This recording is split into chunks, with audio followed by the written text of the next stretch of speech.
সুন্দরবনের বড় বড় দস্যু বাহিনীগুলোর অনেকেই ফিরে আসতে চায় স্বাভাবিক জীবনে। সুন্দরবনের উপর নির্ভরশীল মানুষরা বলছেন যে কোনো মূল্যে সুন্দরবনকে নিরাপদ করা জরুরি। তারাও দস্যুদের আত্মসমর্পণের সুযোগ দেওয়ার দাবি জানিয়েছেন। জেলা বাওয়ালিরা বলছেন সুন্দরবনকে দস্যুমুক্ত করা গেলে লাখ লাখ দরিদ্র মানুষের জীবনে স্বস্তি আসবে। সুন্দরবন ঘুরে এসে মহসিনুল হাকিমের অনুসন্ধানী রিপোর্ট, সঙ্গে ছিলেন মংলা প্রতিনিধি নিজামুদ্দিন, ক্যামেরায় ছিলেন সোহেল রানা। ৩৫টা অস্ত্র আছে। সম্প্রতি এটিএন নিউজকে দেয়া একান্ত সাক্ষাৎকারে আত্মসমর্পণের আগ্রহের কথা জানিয়েছেন সুন্দরবনের দস্যু রাজু বাহিনীর প্রধান রাজু ও তার সহযোগীরা। আসলে বিষাদময় জীবন। রাজুর সেকেন্ড ইন কমান্ড বললেন, সুযোগ পেলে সুন্দরবনের আরো কয়েকটি দস্যু বাহিনীও আত্মসমর্পণ করবে। শুনছি যে গামা, জুলফিকার, সাব্বির এরাও সবাই আত্মসমর্পণ করবে সুযোগ হইলে।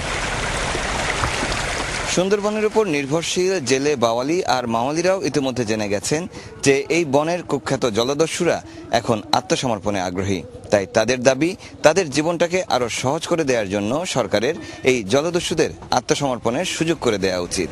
এই ডাকাতদের হাতে প্রতিনিয়ত নির্যাতনের শিকার হচ্ছেন সুন্দরবনের উপর নির্ভরশীল জেলে বাওয়ালি আর মাওয়ালিরা। বড় বড় মাছ ব্যবসায়ীদেরও তাদের চাঁদা দিয়েই চলতে হচ্ছে। আমাকে ভালো হয় যে জঙ্গলে গেলে কোনো হবে না, কোনো টাকা পয়সা লাগবে না।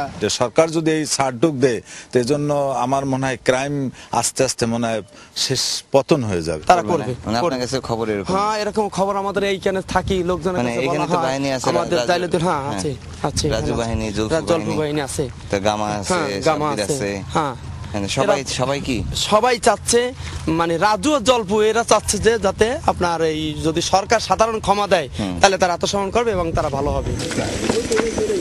অপরাধ স্বীকার করে কেউ আত্মসমর্পণ করতে চাইলে সেই সুযোগ বা বিধান রয়েছে।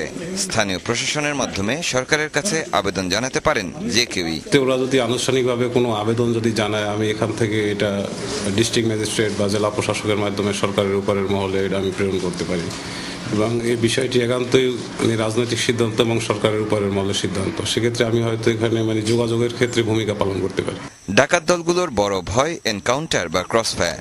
তারা বলছেন জীবনের নিশ্চয়তা পেলে অনেকেই হয়তো আত্মসমর্পণ করে স্বাভাবিক জীবনে ফিরে আসবেন।